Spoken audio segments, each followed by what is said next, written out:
ship seemed to explode. The next morning, the fields around Goose Green were littered with the dead and the wounded. The British command has underestimated the Argentines' determination to take casualties. There wasn't even time to think of taking cover. Many were brought ashore with dreadful burns. Private Ombudsman, Private Fletcher. On the 2nd of April 1982, Argentina invaded Britain's most remote territory, the Falkland Islands. The war which followed would last just 74 days, but take the lives of 255 British military personnel and 649 Argentinian. It was to change the fortunes of the Thatcher government, give rise to stories of great courage and heroism, and mark the dawn of a new era for this tiny British outpost. This is the story of 3 men and their war as they returned to the islands together, 30 years on from the conflict.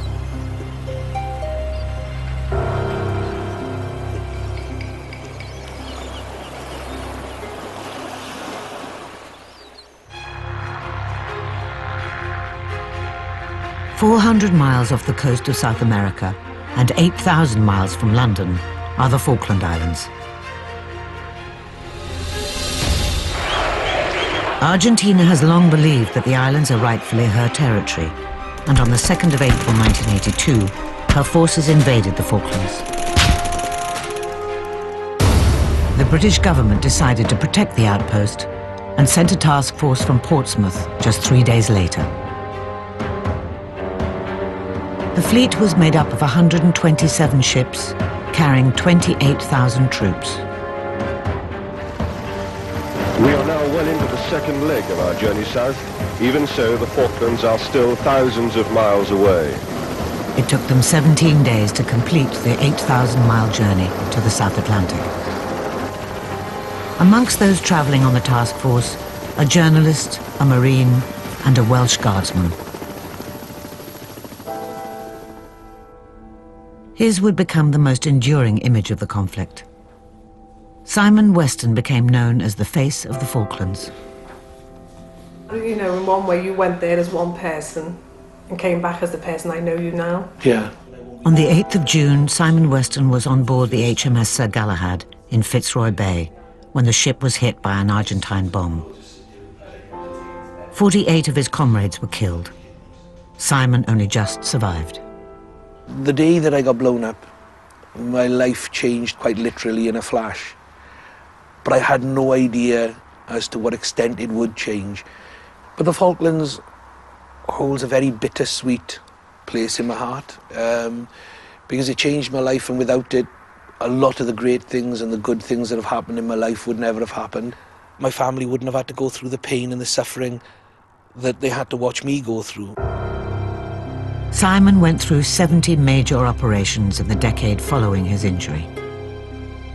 He wants to return to the Falklands one last time to finally lay his ghosts to rest. I just want to see more of the place that changed my life forever, nearly took my life. Took so many lives of friends of mine. Behind us, shelling over our heads, are the British 105s. And all the time, helicopters coming in, dropping in troops. Here comes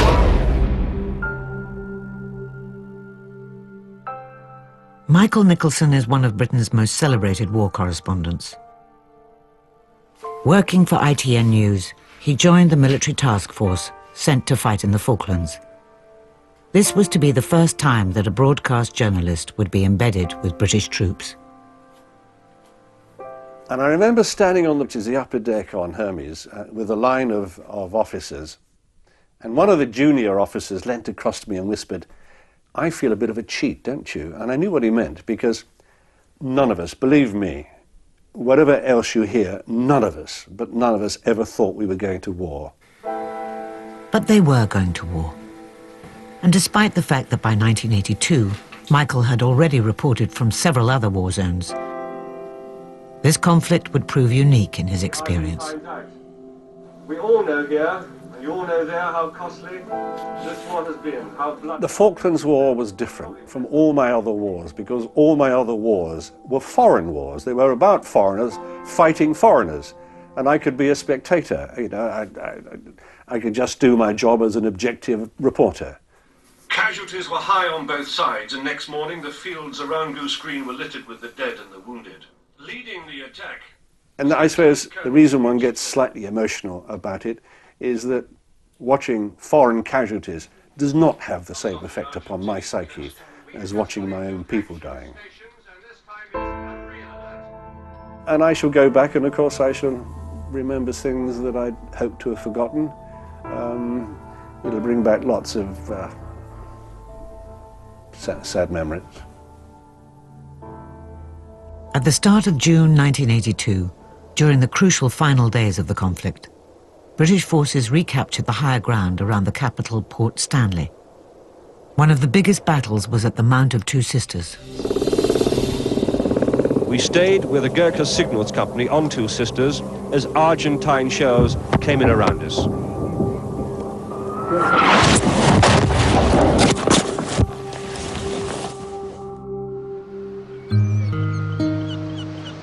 Nick Taylor was a young Marine in 1982, and as part of 4-5 Commando, he fought at Two Sisters. He went on to have a 22-year career in the Royal Marines. This will be his first trip back to the Falklands, the place he first experienced the reality of war. You grow up very quickly, it builds your character. You're obviously still a young man, you know, you're still maturing. It's hard, it hardens you.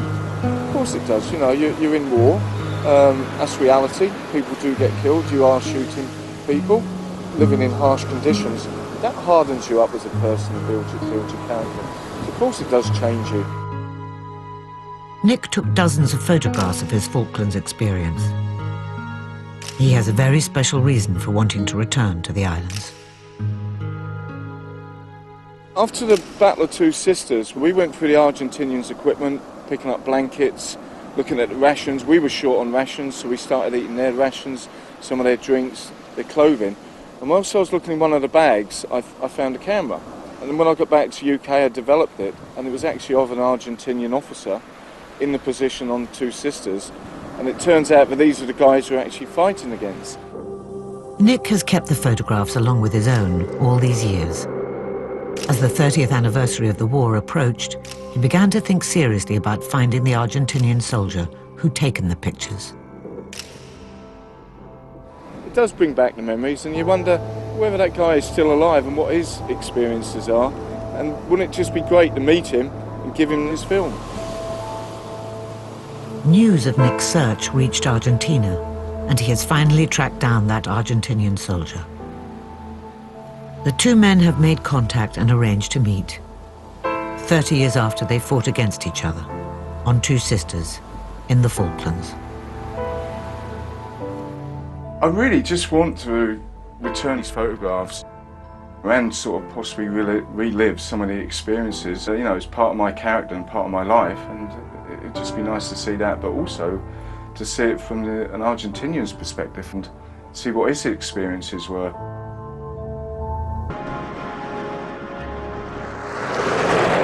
The War of 1982 was brutal and bloody, but it changed the destiny of these islands. Well on the way to being self-sufficient, the Falklands has a burgeoning confidence.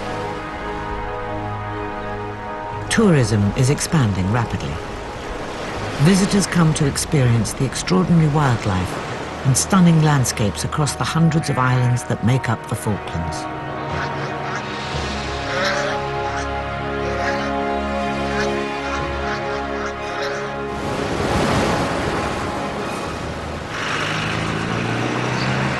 "30 years ago, the war was fought during the bleak South Atlantic winter. From April till June, Michael Nicholson filed reports each day for ITN News. Do you know, I've never ever seen the Falklands with a blue sky. I mean, I've never ever seen a sky like this or a sun like this. The sun never seemed to shine in my memories of the Falkland Islands, especially not during those war months. So suddenly to see it in summertime is astonishing. The other thing is that, you know, when you look around, what were old sheds and old barns, corrugated roof and rusting, are now houses. You know, that sense of transition seems to become now a sense of permanence. War veterans Simon Weston and Nick Taylor have also made the 8,000-mile journey to the Falkland Islands to mark the 30th anniversary of the conflict. This is the governor's house in the capital Port Stanley. It's where these iconic images of the Union Jack being raised were filmed at the end of the war.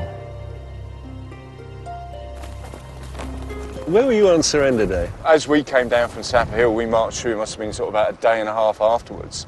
And one of the power battalions were going into a church parade. As we walked past them all, after yomping across the whole of the Falklands, we were in pretty rag order. And to see the guys all washed and cleaned up, ready to go to church service, it was an ideal time to move on and get onto the ship and get out of here, really. I feel proud that I was a part of it, although my part was just getting injured. There was so many others who paid a much higher price. I think it's the old cliche, you know what you're signed up for. That's why you do the job. And to have the opportunity as a soldier to go to war is what you join up to do.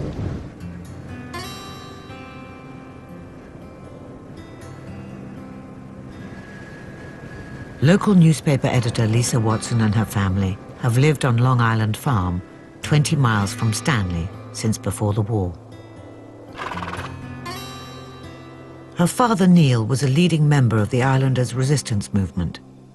The family provided food and shelter to British Marines, and Neil took part in dangerous surveillance missions on Argentine positions for the UK Special Forces. Because of this, the Watsons were regularly subjected to visits from the Argentine military police. Like many islanders, Neil was deeply affected by the war. Do you ever think about it other than when you're being interviewed like this? I do. Is it too long ago? No, it's not. No, it doesn't, no. And in fact, I didn't realise it, but my wife, Glenda, said to me several years after the war that they suddenly discovered PTSD. And she said to me, post-traumatic stress disorder. Right. And she said, you had that? I said, no, she said, you did. What does she mean?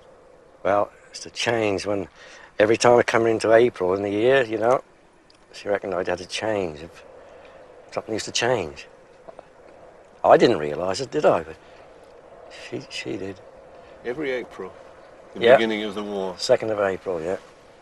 You felt it yourself? No, but I used to lay in bed some nights and I just felt, I think, like I did in the war, just angry about it all. So this still aggravates you, doesn't it? It does. Yeah. Really does, yeah. That plus the memories. Yeah. Yeah. Yeah.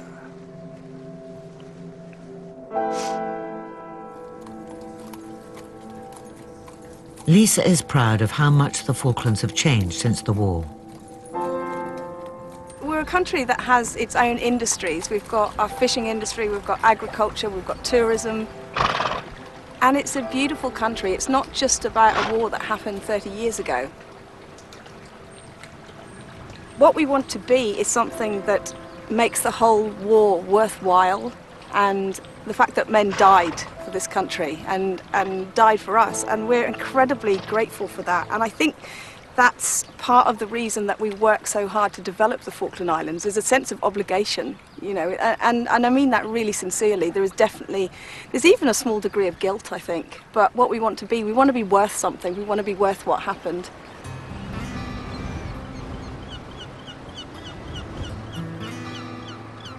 I will always have a very special place in my heart for this place.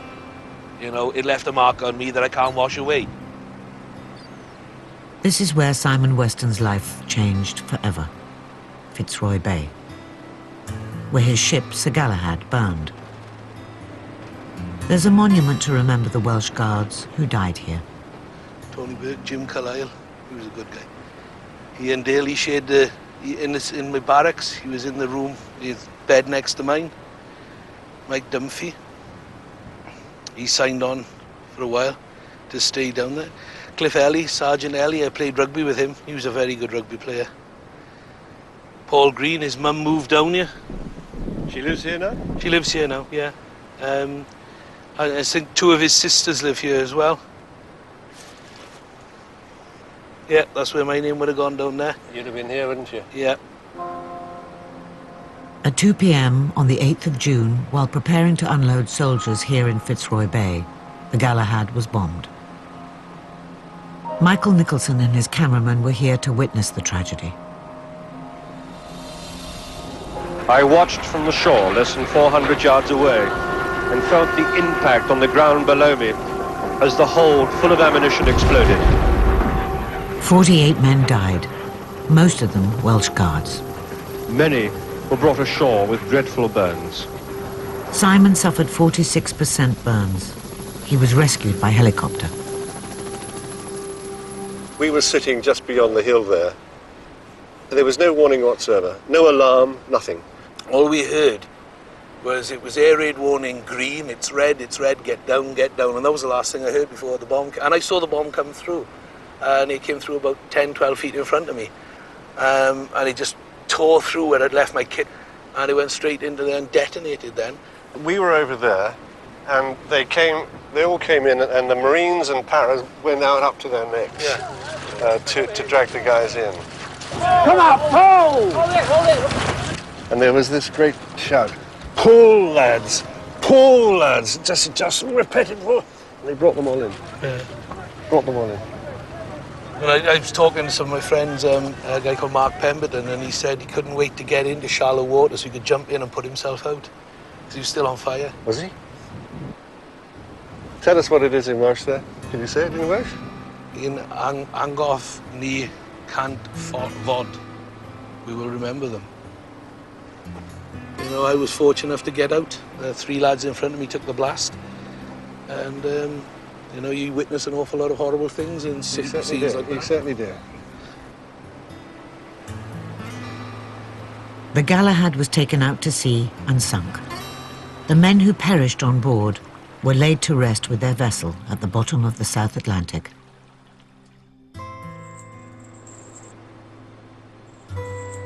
Step 1 of a long and painful journey to recovery was the community centre in the nearby settlement at Fitzroy.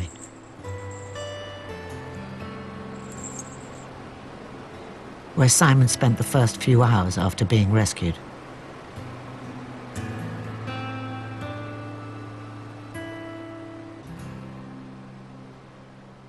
I was right at the back here. Look at the back of the ship. Where the bomb came through, where all the fire started, it came through. Strangely enough, it feels like it was yesterday, and it feels like it was somebody else's lifetime ago. For me, anyway. But in that single moment, Simon hadn't just been horrifically injured. He'd lost most of his friends, and has always carried with him guilt that he survived while so many others did not. You know, you're alive, your friends are dead. That's it. You can't ever bring your friends back. And friends are hard made. You have to go a lifetime of experiences to make good friends. And when they're gone, you just don't bring them back. The only time you ever can get them back is a peer.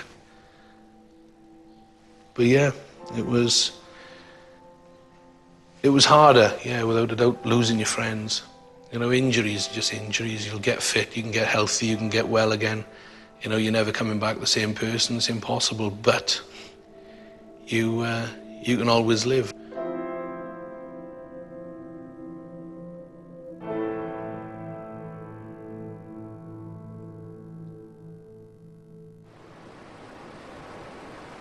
Ex-Royal Marine Nick Taylor is here in the Falklands for a very special reason. To meet his old enemy, the Argentine soldier whose camera he found. Photographs are memories, and I think, you know, by giving those photographs back to Marcelo, it's part of him, it's part of his life, and the same for me. Nick is understandably nervous about the meeting. aware that they may have very different views on who the Falklands belong to. Yeah, I'm patriotic. I've served the Queen and country. No, I do. I really believe that. You know, I'm British through, and this is exactly what we've done. We've done it for the people, to give the Falkland Islands back to them. Marcelo Llambías is the ex-Argentinian officer whose photos Nick has. He is also now in the Falklands, ahead of their meeting, and he does feel very differently to Nick about the sovereignty of these islands. We were convinced that we were defending the rights of our country.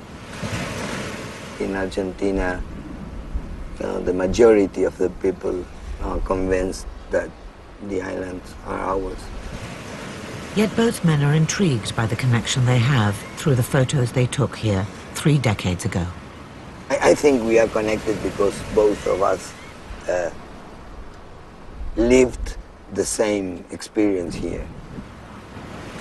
It's such a noble gesture. I was very deeply touched by that, because, you know, he didn't have to do it. I think that reflects the fact that there are no bad feelings among soldiers.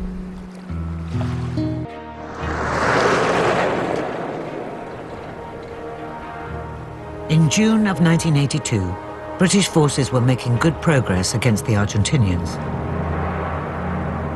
The final push of the conflict was to regain control of the higher ground around the capital, Port Stanley. The attacks had all been planned to take place at night. There was too much open ground between the mountains, land without cover for British troops to risk daylight offensives. The war was proving costly in lives and ships. Success now rested on the 6 bloody battles of these mountain ranges. One of the fiercest of those fights was at the Mount of Two Sisters. Nick Taylor and 4-5 Commando Marines had walked over 56 miles in just 3 days, in sub-zero temperatures and horrendous conditions, to reach this peak. Looking back where we came from, it's so much bigger and larger than I remember. I think in your mind, it's just that small part. It's a bit surreal, as if you weren't actually part of it, but it's so long ago. It's a fantastic view as well. Today, Nick is walking up to the summit of Two Sisters again, where he will meet the man whose camera he found here 30 years ago. Last time the two men were here, they were trying to kill each other. Can that be put aside 3 decades on?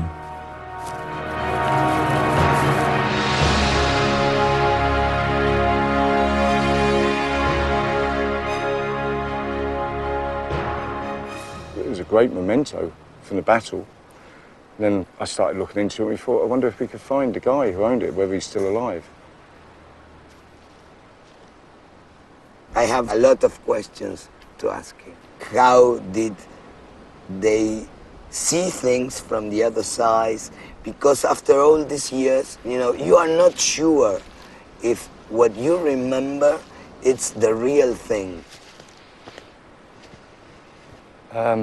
Very apprehensive, excited, and really interested to meet the guy who owned the camera and to find out who we were fighting against.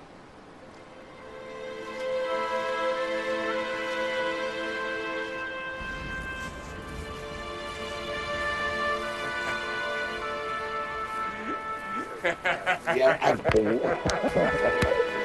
How are you doing? How are you doing? Good. So at least. You should stop meeting like this. This is incredible. This is incredible. I can't believe it. It's incredible, really. Do you want your photos back? Oh yes, of course. No.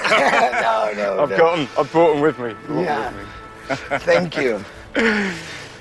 Yeah, you know, when I think I will not remember everything. I think you'll be surprised. There you go. Okay, All yours. Thank you. Thanks a lot. Brilliant.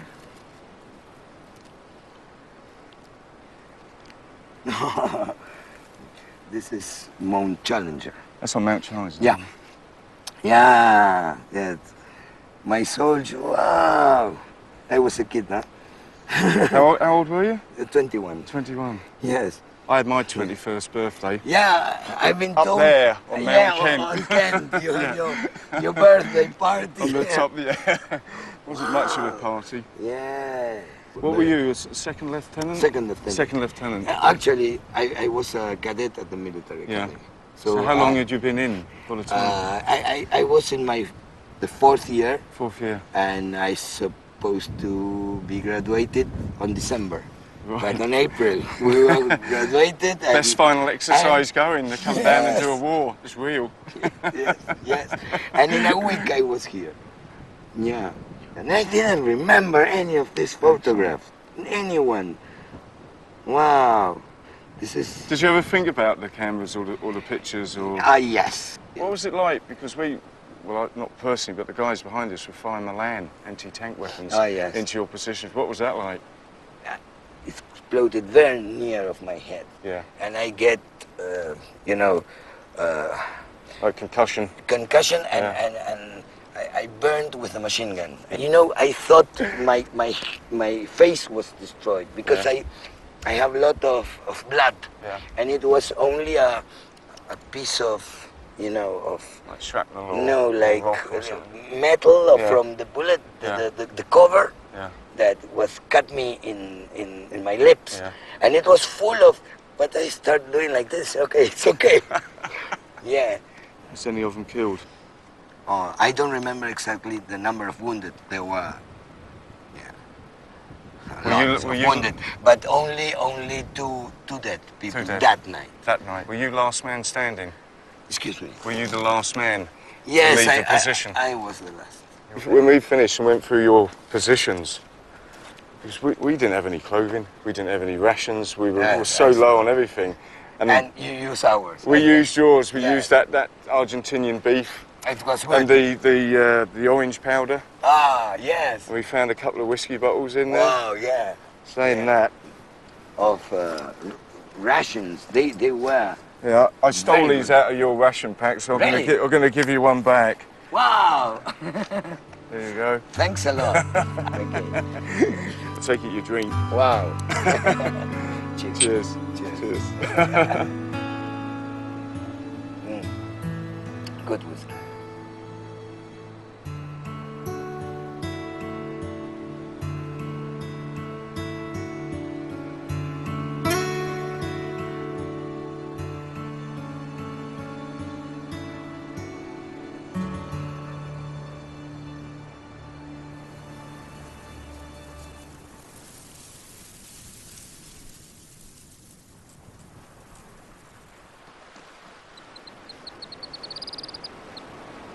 For war veteran Simon Weston, the Falklands has always represented injury and pain. For 30 years, he's been questioning whether what he and others went through during the war was worth it. In this, his last trip back to the islands, he hopes to finally answer that question. The first reaction is absolutely incredible. Look at this. It's surreal almost when you think that this place was and is famous for a land battle and a navy battle that went on for a very short period of time but killed so many men. And that's what people think of it. But it is amazing because people have lost sight of what is here. And we didn't know. When we came here, we had no idea all this wonderful natural beauty was here. We just came here because of what we had to do. I never thought I would have this sort of warm experience, this thrill. And it really is a thrill for me. This is the bit that people don't see, and this is what I feel that we've given a life to, really. I never thought I'd feel about the Falklands the way I feel now, considering the first time I came here, it was the scene of all my worst nightmares coming to be all at once, the horrors and the pain, the suffering, the loss of life and everything else, and then you come here and you've got little birds dancing around your feet, you've got beautiful penguins, and you realise that what you played a part in is actually keeping this safe for people.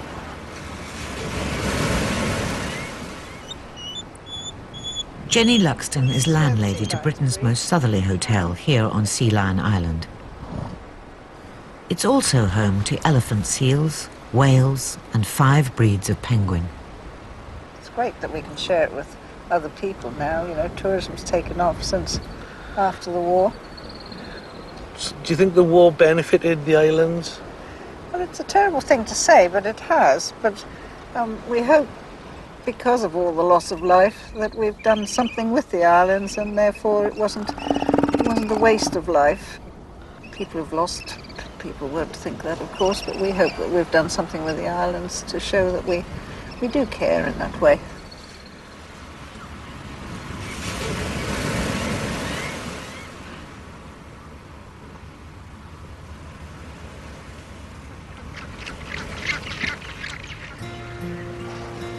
Somehow this makes it so much less painful. It really does. For me, it makes it less painful. And what we did and what we were able to achieve and what we lost as well, it makes the injuries so much more bearable, seeing the beauty and the success of the islands. You know, although I'm over the worst of it and everything else, you know, you always have moments, but for me, I will always look at this and say, you know, what I went through, this was all worthwhile.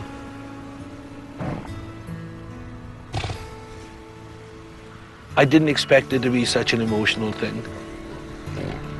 I have lovely memories now.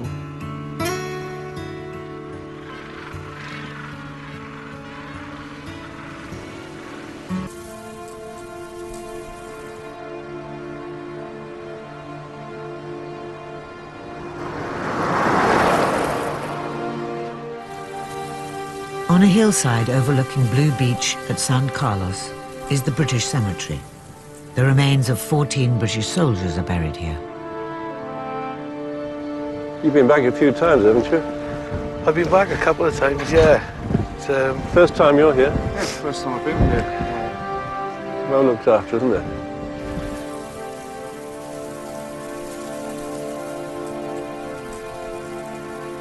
Nick, Michael and Simon all arrived in the Falklands on ships in this bay. 1,000-pounder dropped less than 50 yards from us. A ship exploded as it exploded in the water. It also dropped 50 yards from... San Carlos Bay became notorious during the conflict. They were coming over those hills there, and they swooped down, and then did a turn like this, and went straight down. And we called it Bomb Alley. And apparently, after so many casualties of the Argentinian Air Force, they called it Death Valley. Right. Yeah, Bomb Alley to us and Death Valley to them.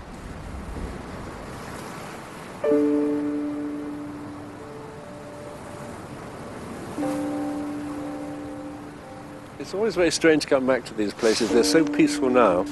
You can't believe that what you saw then, it really was real.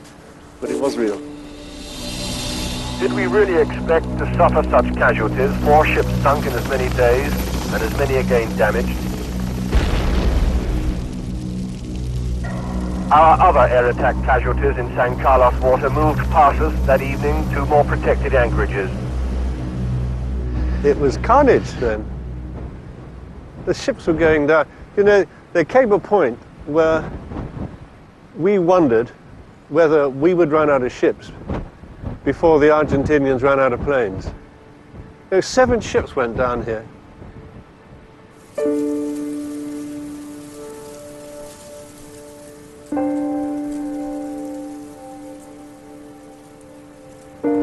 Here's Colonel H's grave.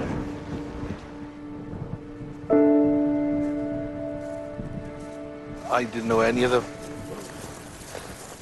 You obviously like the tipple, this one. 2 paras. 2 power.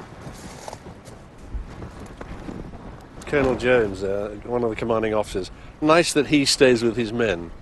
because in the old days they'd always ship the bodies of the officers home. But I think these fellas must be pleased to be here. I mean, look at it.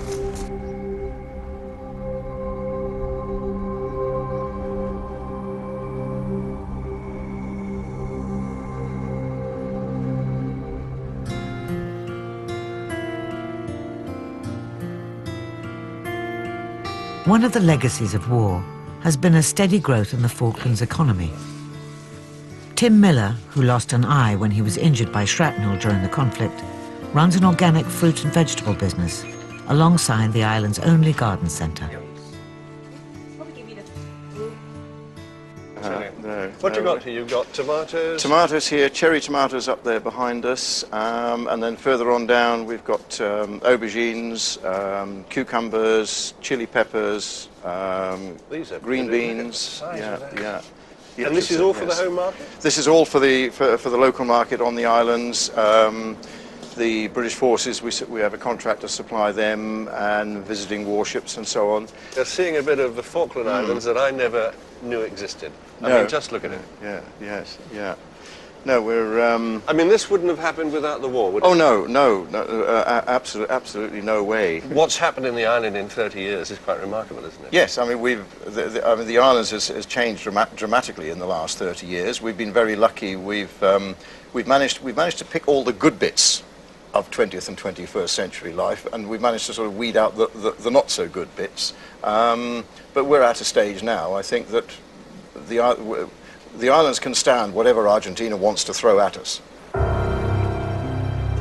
The recent discovery of oil in the Falklands and the fact that this is the 30th anniversary of the war has contributed to an increase in tensions between the UK and Argentina over the sovereignty of these islands. The Falklands is protected by 1,200 British troops at the military base Mount Pleasant. Local newspaper editor Lisa Watson is acutely aware of the renewed hostility. You talk to people now, and there's a certain stress, you know. Is it going to happen all over again? Are we going to go through the whole problem of those guys 300 miles to the west of us? I mean, am I exaggerating? No, you're not exaggerating at all. People do feel very, very stressed. And it's not that they're expecting an invasion, but are we worried? Yes, we definitely are worried about it, and people are terribly stressed about it. But at the same time, we still have to carry on our day-to-day life and hope that things work out. We're getting a lot of support from Britain. We really hope that continues. An hour away from here is Mount Pleasant, an enormous airfield. I mean, doesn't that give you a lot of comfort? That gives us an enormous amount of comfort.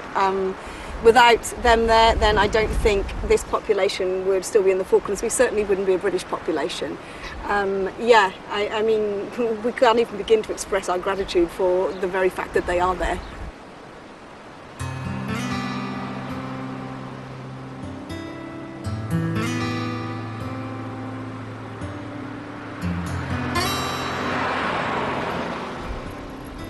On their final day together, Nick Taylor and Marcelo Llambías are visiting the beautiful Argentine cemetery, the final resting place of 237 fallen soldiers. 123 of the graves have no names. So what's the translation of that? It's Argentine soldier only known by God, because soldiers who were conscript maybe 1 month on service, they didn't get their ID tags, so that's why there are so many without identification. Amongst the rows of white crosses, Marcelo finds the graves of some of the men he fought alongside. This is special for me. This is Second Lieutenant Silva. He was my reinforcement the 2 last day at Two Sisters. The guy you were telling me about. He died like a hero, helping one of his soldiers who was wounded. That was in Mount Tumbledown. Yeah, this very, very good guy. Good guy. You know, that day I thought, you know, I had that feeling that I was to be killed. And I asked him to tell my father if something happened to me. Yeah. And okay. And he was the one who was shot. But he was a very, very brave soldier. Very, very good officer.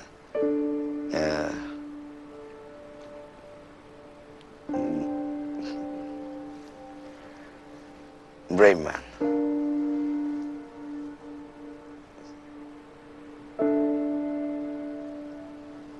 I totally understand, and I feel for him. I've got friends myself who are buried back in my hometown. I served with. They weren't killed in the Falklands, but I feel for the guy. It's very difficult to put in words what you are feeling. Making contact, looking at the graves of people you loved, that were your comrades and that are still here. It's very, very emotive. An emotional conclusion to a reunion neither man could have imagined would end as it has, with a lifelong friendship and genuine reconciliation.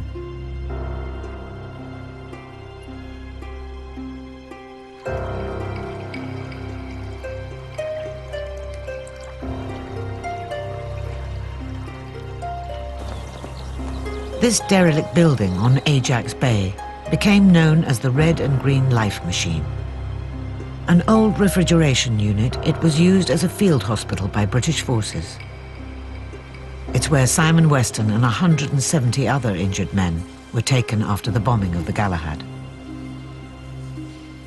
This is where all the injured were kept, certainly from the Sir Galahad, as far as I'm aware. I don't know whether there was another room that they put any more, but there would have been a lot of us brought in here. And my stretcher was just here. Simon spent several days here before being moved onto the hospital ship Uganda and travelling home to Wales. The physical side of getting well is not as difficult as the mental side of getting well. Mentally, I was all over the place for a long, long time. And I look at my life now and I think, well, I've been blessed with all the wonderful surgery I've had, but when you look at the mental side, there was so little attention paid to that at all. We were ignored as far as the mental health side was concerned completely. I know their official people and senior people go, oh no, that didn't happen, it did. They ignored it completely. I've been looking for myself again for 30 years. And I'm there now, I think. This trip has done an awful lot for a lot of different reasons.